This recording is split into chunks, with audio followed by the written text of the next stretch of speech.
there might be situation where our test case would fail because of internet error or server error or some network issues and all. In that case, we usually retry any test case, right? So in that case, we might need our test case to run it like twice or thrice, so that just to ensure it is not failed because of our scripting, just because of network issues or something it failed. So in that case, we usually try this, use this retry. Okay, cool. Any other pointers? Yeah, Chris. So if test case fails, not because of any coding problem, if it happens, as Shruti mentioned, if it happens because of server problem or any related to any performance, if server is slow or network is slow, or our browser is causing problem, in that time we are retrying that test case. Instead of failing it, we are just retrying it a couple of times. Okay, what are the disadvantages of this?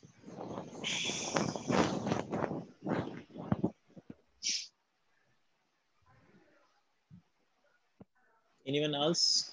What are the disadvantages of retry options? Let's just see. I don't think you need to think too much technical about it, but just think from a logical point of view. Means what would be the disadvantage of a retry? Reiterating the same. Takes more time Execution time Okay, exits. I think we will come one by one. We are overlapping. Yeah, she go ahead. What I think is we are trying the same code again and again. When we are using those retry counters, right? So 4 or 5 times we are repeating the same code to validate that it is a true failure. So we are actually repeating the same code. Cool. Shruti, you wanted to say something? Yeah, it might exceed the execution time overall for the suite. Excellent. Yeah. Excellent. Okay, guys, here we need to understand 2 pointers. The first pointer which you need to understand is, if at all we has been taken about this retry options, okay?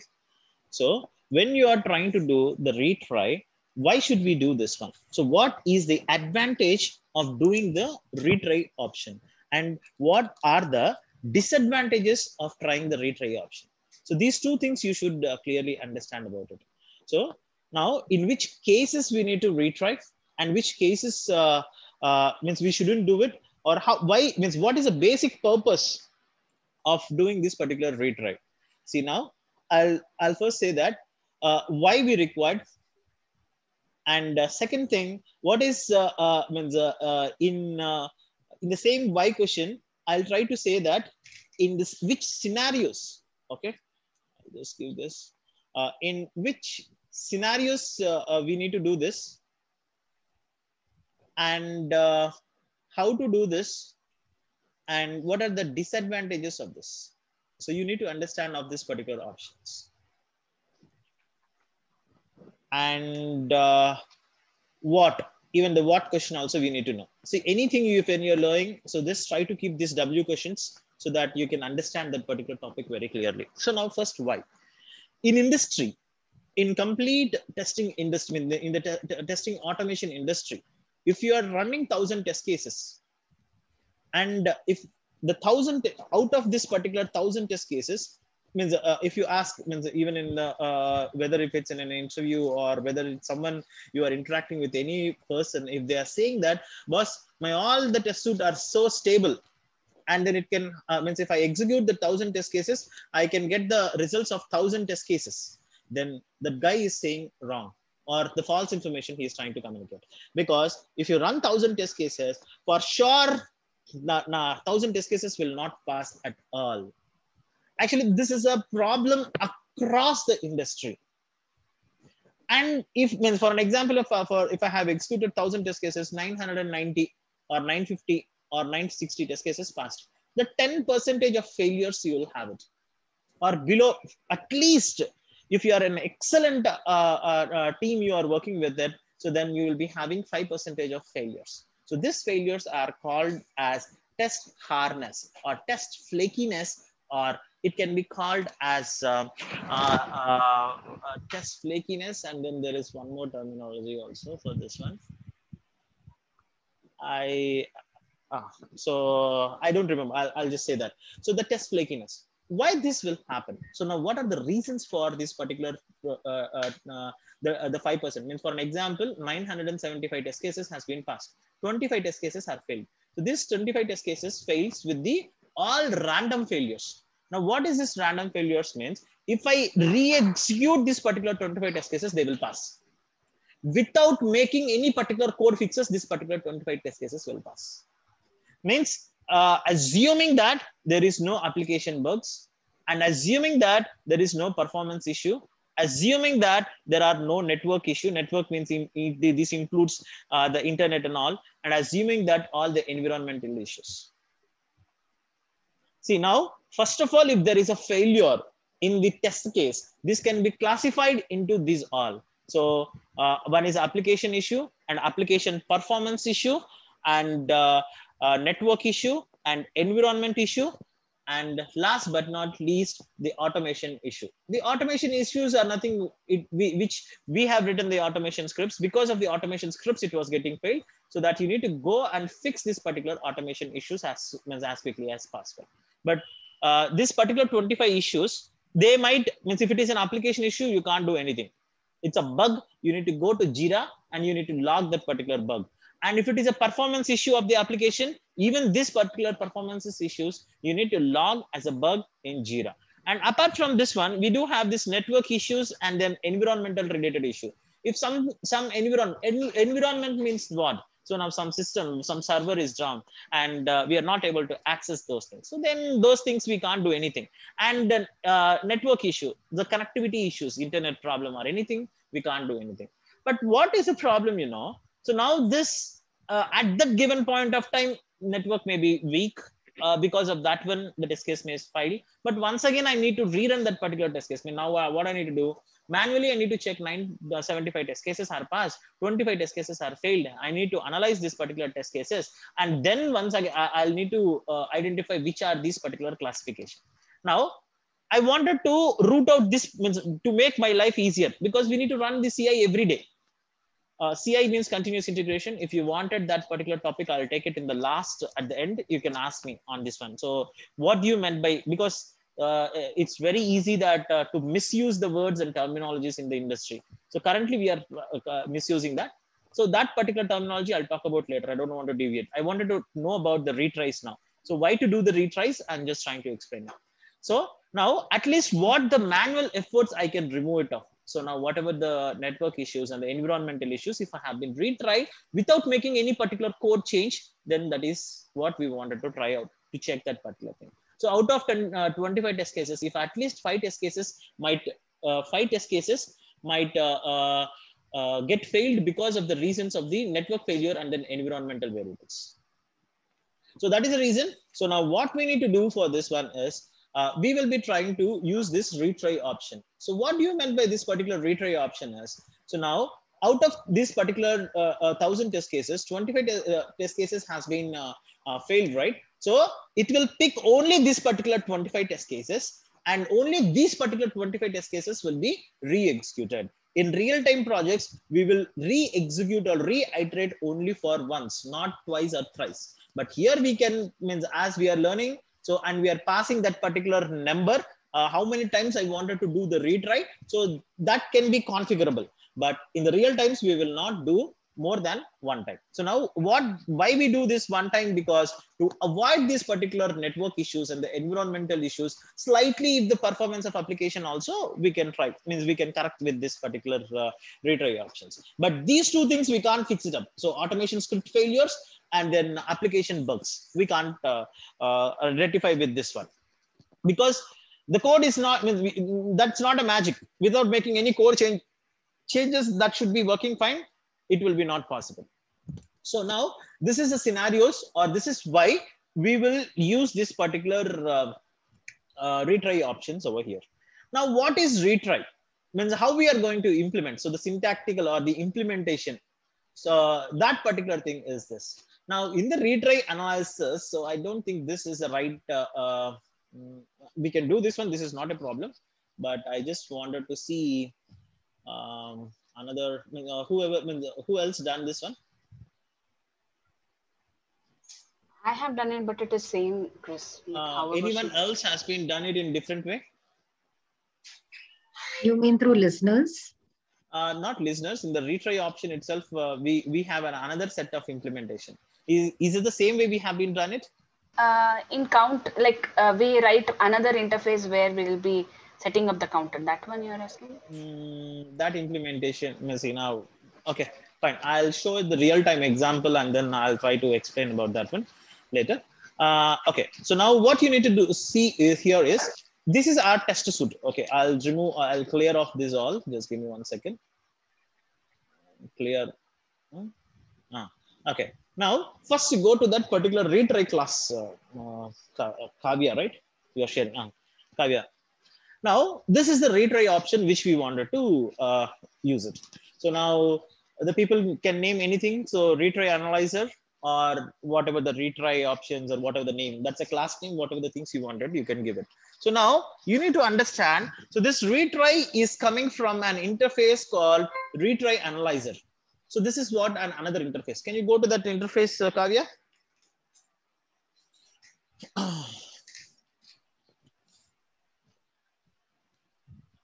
So now if you see here in this particular retry analyzer, we do have only one option called retry. And retry having a parameter result object. So the result object is from the iTest result. Okay, fine. So now this is what my interface, and you can read out. So returns true if the test method has anything to be reiterated, false otherwise. Means if it is need to retry, then we will be trying to use this particular method. If it is nothing to be retried, so then it returns me the false. Means what it will give means, if at all there is a test case failures, it will do it retry. If the test cases are not failed, then it will return the false, where it will not go for the retry option at all. Okay. So in this particular interface, we have only one method which is called retry, and what it returns is, it returns only one statement, true or false. Means if it is need to do a retry, it will have the Boolean written value as true. If it is not to retry, then it will give the written statement as false. That's it. Okay, clear. Now let's go for the retry class again. So now in this particular retry, so first we will be trying to give the counter. The counter is equal to 0, and we are passing the limit. How many times I need to do the retry? Okay, so that particular retry, I'm giving it for 3 times. Now, if you wanted to try for only once, then you'll be giving it 1. If you wanted to try for 2, we'll be giving 2. Now, if you see here, as this is implements, I should have been asked this question. Okay, I'll ask that one. Now, I have this particular method. In this particular method, I do have the retry, and here I have the result object. And now what I'm trying to do, retry limit. So how many times I need to do the retry? So here I was giving that particular limit. So it means 3 times. It's a simple if condition. So now the counter is for once. Now I'll have the limit of 3, and then I'll just try to increment the counter and return the true. Else it's false. Means if this particular condition fails, then it will returns me the false. If this condition is true, if this condition is still sustained, then it will give me the true statement. Okay, you forgot about this particular method, what exactly it was trying to do.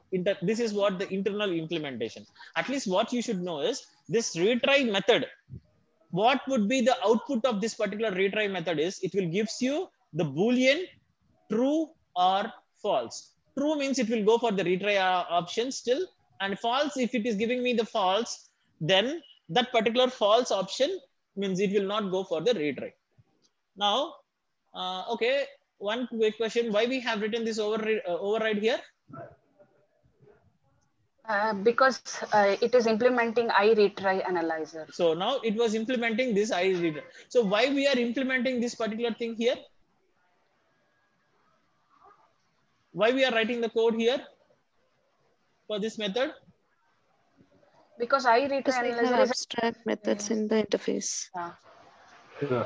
So the same method was abstract method in the interface. We need to do the implementation, right? So that implementation we are trying to do it over here. So in the interface, that's the reason. First, I went to that interface and I shown the method. This is what the method which I have been shown there.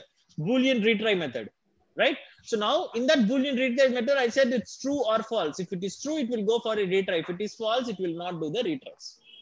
That is what the first step I went to here, shown this particular method, come back to the retry analyzer, this particular class, shown the counter, and this is an interface implementing here. I need to implement only this one method. So we are implementing that particular method here. So how the implementation has been done. So this is what the implementation is seen here. Now, as we have been created this particular retry option, now this retry option has to be added to the class level. Okay, so now here also we do have two ways to do this. What are the two ways is, the first thing is from the class level, we can call this. At the same point of time, we can call this one from the XML file, means the testng XML file is there, right? So from the ng XML file also we can call this one. So this is as the same implementation as we have done the listeners, right? So even from the class level we can call this one, or if we can call it from the XML level. If it is a class level, it is restricted to that particular class, and if it is an XML level, it is for the complete entire suite level. You will be passing it over here. So you need to decide, means always this should be at a suite level, not at a class level. We'll give it, but it's up to you. Means if you wanted to run for a suite level, I wanted to run once, but I wanted to run for a specific class. For an example, OC, I have particular product. For this particular product, I need to run many number of times. So that I'll create another retry option with a separate configuration where I can run it for 2 to 3 times for failure test cases. Now, how this will works is, first this test case executes and this fails, right? Immediately it will go for a retry. And next test case, it will execute and it fails, then it will go for a retry. So this is how, this is also one of the most frequently asked question. So how in the testng these particular failures will execute? The retry option will execute all the test case executed, and then it will take the retry option, and then it means it will analyze the failures, and then it will run all the failures at one shot. Answer is no. So once the test case is failed, immediately it will retry, next case, and failed, once again retry. So that's how this will go ahead. So this is what the calling options, and this is what the internal execution part, and this is how you define a retry class. And using this particular I retry, and it means I retry annotator analyzer interface with this particular method. So this is what the implementation, this is what the calling, and this is what the internal structure. And the reason, the first thing we have been answered, why we use that particular scenario also we have been discussed here. I'll give a pause before going for the disadvantages. Any questions? Chris, I have one. I just want to double check on this. So if we if we call this I retry analyzer at the suite level, will it will only retry the failed test case on the suite, or no, will it wait until all the test cases in the suite completes and then go and retry the failed test case, or how the execution will happen? That is what I told here. So now if one particular test case fails, immediately it will try to do the retry. Okay. It will not wait, say completion of all test cases, pick the failed one and do the retry. No, it will immediately fail, check, immediately retry. That's it. So how many times you have been given retry, that many times it will do the retry. Okay, fine. Yeah, got it. Thanks. Any questions? Who is Hemant? Hi Chris, this is Hemant. Actually, I'm Pinak's friend, so he told me to join this call. Okay. Actually, he said that he will inform you. Maybe he forgot. Okay, fine, not a problem. Yeah. Okay, cool. So this is what this is what we see about the retries. Now we need to understand the disadvantages of this one. Summer. So this is what the disadvantages of this one. So now the disadvantage, what are the disadvantages of this one is, as rightly pointed out, it will increase us the execution time. What is this particular means? For an example, I have 1,000 test cases and 950 test cases, and 50 test cases has been failed. And out of this particular 50 test cases, guys, can you please go on mute? We do have the 50 test cases failed, right? So when we have this particular 50 test cases failed, it will retry all the 50 test cases. Now you see, as we previously classified, so few test cases might be having the problem with the application bugs, and a few test cases may be automation script. We know that that will fail, but still once again we will rerun that one. So because of that one, the execution time will spiked up. At the same time, we know that if there is any particular problem, unless you have been fixed up that, so there is no point, right? So unless you fix the code, you run for 1,000 times, it will result in the same thing, right? If it is everything is working fine because of network issue, if it is getting failed, then that is perfectly okay. But without that, if it is an automation fix or an application bug, do you think that if I executed it for 5 to 10 times, will it work? Obviously not. Obviously not. So that's the reason. So the basic disadvantage of retry options are it's not only re-execute the test flakiness cases, but also it also executes all the failures which we do have it, which is respect to the application bugs, and then which is related to the product, not only for the application bugs, it also runs for the automation fixes and the performance issues. We know that it will fail, but still we will rerun that, because system don't have that intelligence. Oh, this is failed because of this particular thing, or this is failed of this one. So system can't think about it. So by default, as it failed, it will take that and then it will re-execute this. So this is the this is called retry option altogether. So any questions? How it is implemented? See, by default it will be implemented, because we know that we do have the test flakiness. Actually, because of this particular, this is what the disadvantage for the complete test automation, and especially this is one of the disadvantage of the Selenium, which it was trying to overcome from the Cypress. So Cypress is claiming that, not claiming, even that's a fact, the execution is faster and the stability and the test flakiness was reduced. How many times you run, it will run in the same pattern. But if there is any network issues and environmental issues, then obviously even Cypress or any other tool can't do anything. But this is the universal problem. See, last year I